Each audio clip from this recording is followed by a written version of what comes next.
Okay, guys, live again. Aftermath 2.0. So, we're all here still. We're talking about Japan and everything else. I don't know how we got into this conversation, but we did. The Aftermath show is just to, chill back and just talk about everything that we're doing here. The CR10 is almost prime. He has got this thing almost super tuned. He is loving the CR10. Now let's get his results. I'm very surprised. I didn't think something, that this budget printer prints so well. It's genuinely surprising. I see why they're so popular now. Yeah. This thing is so famous. Yeah, I mean, now I know why like half of the posts in Facebook groups are like, my CR10 is doing this, my CR10 are doing that. I'm like, do a lot of people have CR10s? This is like ridiculous. Well, yeah, I see why. I see less like steep. But you understand why I went with a CR10 and how easy it's a lot of bang for your bucks. Yeah. This is famous. So Now the Ender 3 is just like that though. it's so funny. It's a different culture now. He was loving how the first prints are going down. He'd keep an eye on it. Because the problem is we don't have no light over there.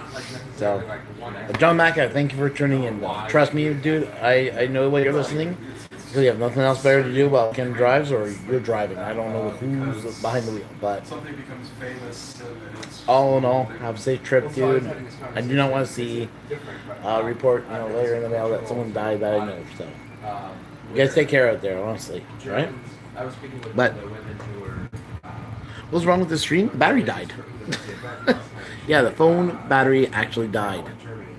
So I got another battery pack right here. 45, this is a 50 or is this 45? Or is this a 400 milliamp inch? This is the lithium-ion 400 milliamp battery. So we'll be good for we should be good for an hour or two. Hey, welcome back, Game Critics. Sorry about that, We stopped for food, still 45 minutes away. Oh, dude, I don't blame you. I would stop for food. Oh, guys. Let's talk about the chicken. Everybody. Chicken. The chicken. Oh. We're talking about culture, so We still we're have getting cultured over here. You can talk about something about It was Oh, yeah. great chicken. That's what it was. We're talking about a chicken. Okay, I'm fixing this a little bit more. It sounds sketchy. It's sketchy. Very Gas sketchy. station chicken. Gas station chicken. It sounds so sketchy. But it's delicious. We stopped for bacon eaters. So we gotta go. Thanks so much for dropping in, Game Critic. Hopefully my other videos you do enjoy. But thank you so much for coming in. No, we stopped for sketchy chicken at a gas station. I'll give you a little hint. This chicken is legit. It is better than KFC. Definitely better than KFC. Okay, I don't know why it's better than KFC. It just went so smooth. Oh man, it was great. What was the name of the place again? Do you remember, guys? She's like, yeah, I think I heard that before. Hang on. I think it's in the fridge. Yeah. Royal Farms. Royal Farms, only be found in this area of Baltimore.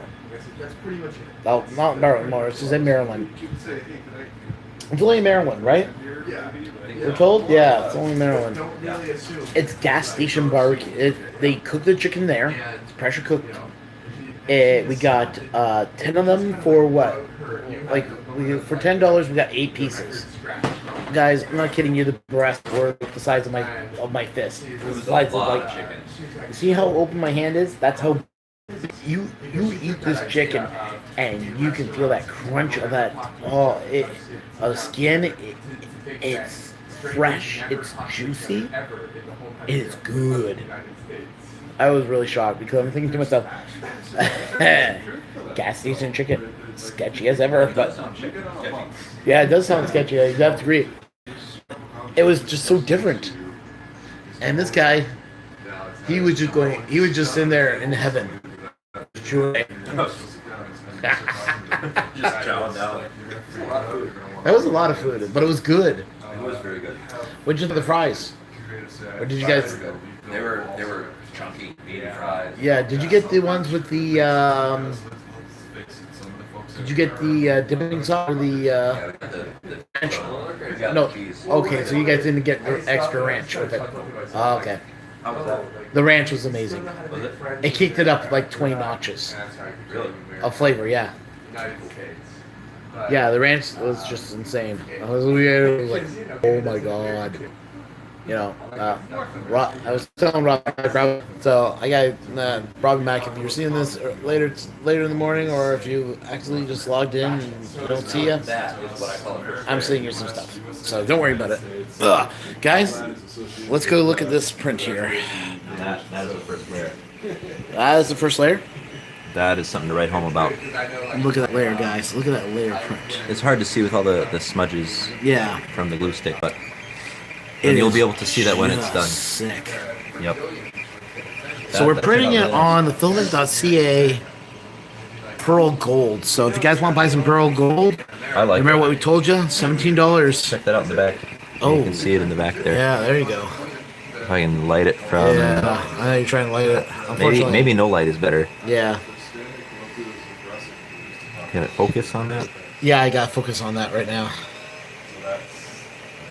Yeah, that's good. Oh my god, good. what a layer print.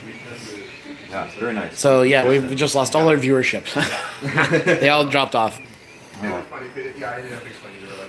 But hey, why don't we talk about the other printer, what you wanted to do with it anyway, so they get an idea of what we're hoping to do tonight. Sure. So this one here, yeah, this is that rep wrap I've been working on. Yeah, so you might want to explain about the rail. Yeah, I'll explain that. Okay. The main idea behind this is that I wanted it to be built kind of like a Prusa. I mean, a Prusa is convenient. An i3 design, you know, it's accessible. You can get at all sides, and you can raise the axis and get it out of the way, and it's easy to work on. It's easy to replace beams, all that stuff. But I did not like the moving bed Y, so I wanted to make it just a Z, and I wanted to make a new type of system. Wanted to see if I could pull it off with a cantilever maybe, and have a cantilevered XY system that can do all the heavy lifting for you, and just use a Z bed. So this is a kinematic system I designed. I'm still coming up with a name for it. I call it Core XYT, I think is the working name for now. It's like Core XY, you know, with the funky belts, double belts, 2 planes, but kind of inverted, inside out, flipped into a T. It's kind of a weird thing. But it works, the math works out. It runs very smoothly and very fast. I just have the belts off right now because it's being upgraded. Yeah. Like that's all I do with my printers. I just endlessly upgrade them.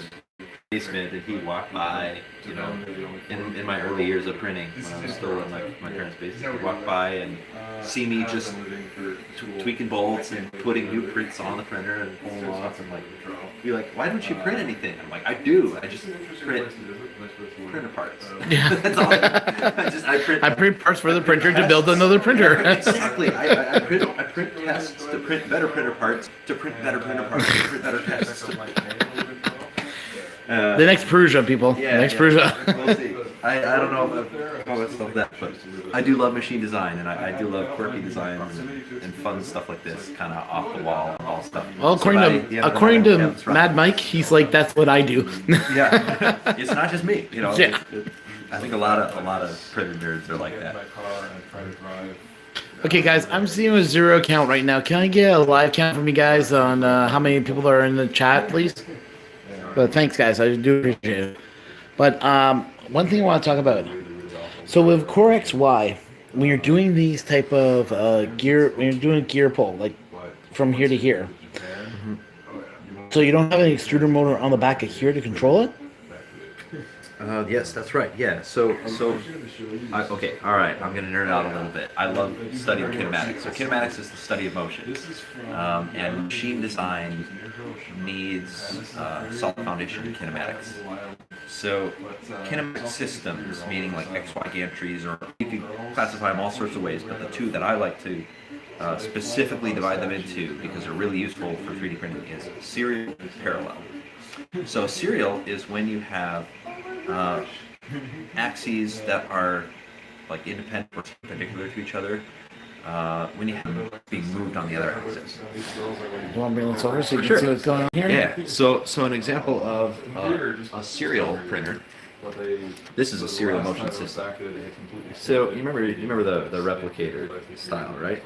So on this one, you've got like a carriage on here that moves back and forth, and this little carriage is being cranked back and forth by a motor on it. See it on there? Now that whole system is self-contained, and it's being moved by this axis, and that's all being moving the next one. Parallel is a little different than that. There are lots of different ways to make a parallel machine. Most of them involve a little bit of math.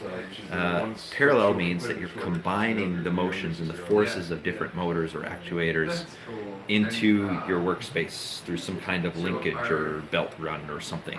A delta is one example of a parallel motion system. Core XY is another. H-bot, T-bot, SCARA, different types of SCARA. There can be serial SCARA.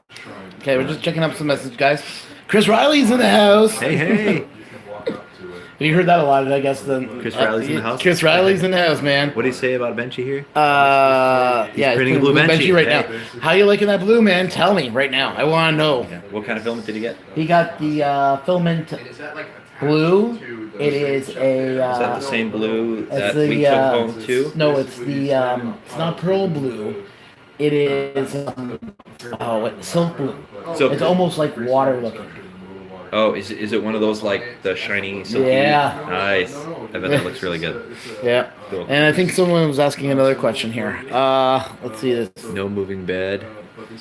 Oh, here we go. Yeah. Drawbot. Yep, he added a Z-axis to a drawbot. Yeah, so a drawbot, let me refresh my memory. I'm pretty sure that's... Like I said, guys, this is going to be teaching lessons 101. Oh, he likes it. Hey, guy. Hey, He likes it? Parrot. I got a message from Chris Riley. He loving the blue. Okay, He awesome. likes the silk blue. So they're thinking, yeah. I was kind of thinking of you when I saw that silk blue. It was either you were going to get it, but either I was going to send it to you, Mike Riley, or I was going to give it to Country. I kind of gave Country the blue because it looked more closer to that blue he likes. I think that silk blue was just way too much. Would have been like more like he would have been upset with it because it wasn't gator enough for him. I would say. I could be wrong. I'm just saying. Is this the drawbot? The drawbot we're looking at? That's. I'm pretty sure that's what you're talking about. So that's a type of parallel motion system. It's not quite Core XY. That's a T-bot. So T-bot was used in industry for quite a while. It's related to Core XY in that you have an alpha and a beta motor, and the two of them combine their motions using a single belt run. Each one contributes a 45-degree movement to the overall thing. So the math is exactly the same as Core XY, but really kinematically what it's the same as is an H-bot. You take an H-bot and you cram down to a single bar and a single gantry, it turns into T-bot. Now Core XY, I thought, it's like there's no equivalent for Core XY. I thought of this in October of last year. If you take a Core XY and you try and do the same thing, you take your two vertical rails, or not vertical, your main rails, right? And you cram them into one, and now you have a cantilever. What does that turn into? And I couldn't find anything on the internet about it. So an H-bot is one belt, right? I mean, that's the kind of the definition of an H-bot. A T-bot similarly has one belt, and they have the same number of pulleys. They all operate in a single plane, and there's the same type of racking forces involved. A Core XY has two belts, has a different number of pulleys, and it just works out a little differently. If you take a Core XY and you kind of flip-flop it and invert it and turn it inside out and turn it into a cantilever, this is the T shape that you get down here on this guy. Okay, let me go turn the camera on again. Yep. This has the exact same number of pulleys, exactly the same math. So you might say H-bot is the T-bot or drawbot, as the Core XY is this, whatever this is. Core XYT, I guess I would call it. Hey guys, got any names ideas for this thing? Yeah, we do need a name. I've been thinking of calling it Core XYT, because like T-bot is a great name for or a bot that looks like a T or a plus kind of moving. But since this is very similar to Core XY, I kind of want the word Core XY to be in there somewhere. Well, we're not going to call it the Chris Riley bot, so I'm sorry, Chris. I'm not going to name the printer after you. I'm sorry. Even though I know you probably would love that. So later tonight, I'll have the belts back on this thing, and you guys can see it earlier. Yeah, now we really got to get you a YouTube channel now. I'm kind of liking the streaming stuff. It's fun. Yeah, I got you that microphone I have too. Yeah. Oh, I'm such a gear nerd. You gotta show me that. Oh, good Lord. Hey guys, like I said, we got another YouTube star starting up. Then he can start yelling Chris Riley's in his house, right? There's not enough. Oh, we love you, Chris. Honestly, I'm not kidding, man. There's not a lot of. But yeah, we're a little zoned out. We have. Oh, there you go. Some of the names you're coming up with. T-Core XY. Hey, that works. T-Core. T-Core or T-Core XY. I can see that working. Maybe. Yeah. Or T-Core or TXY. We're not naming it Trotsy. As long as it's not that. No, yeah, we're not doing that. We're not doing that. You want these in the fridge? Yeah, let's put those in the fridge. Okay. I'll probably have those tomorrow. Alright. That printer is way too complicated for a Chris Riley bot. That is one of our comments here. You like simplification? Funny thing, this printer looks really complicated, but really, if you can grasp Core XY, that's all that's really going on. So you hit that button there. This one switches direction? Yeah, that one changes the camera view. So Cool. yeah. So there's some interesting things about this printer. It looks really complicated up top, but there are actually a lot of simple features at it. For example, all of the beams are exactly the same length. All of the rails are exactly the same length. All of the idler bearings are all the same spec. All the motors are exactly the same. All the end stops are exactly the same. I even have almost all of the fasteners down to the same type. I have M5 for the frame, only one length, and I have M3 used to connect the rails to the frame, and a different type of M5. So that's 3 fastener types all in all. That's pretty cool, keeping the part down like that. So that also makes it pretty cheap to build. So it looks really complicated, but a lot of that is. There we are, guys. A little bit of an issue here, guys. I'm not going to be able to stream right now. We just found out Wi-Fi just went down. We are trying to get this working again, so I do apologize, everybody. Just keep in mind that we are we're a victim to the Wi-Fi in this hotel room. So Slave to the Wi-Fi gods. now I'm on They shine LTE. upon our antennas. I'm on LTE, guys. I'm going to cancel this channel again. I'm going to come back, wait for 3.0 to come back on, and I'm going to go and talk to the landlord, see if we got Wi-Fi, what's going on with the Wi-Fi, guys, okay? I do apologize greatly that we have to do this constantly. We are at the mercy of Wi-Fi. I'll be back.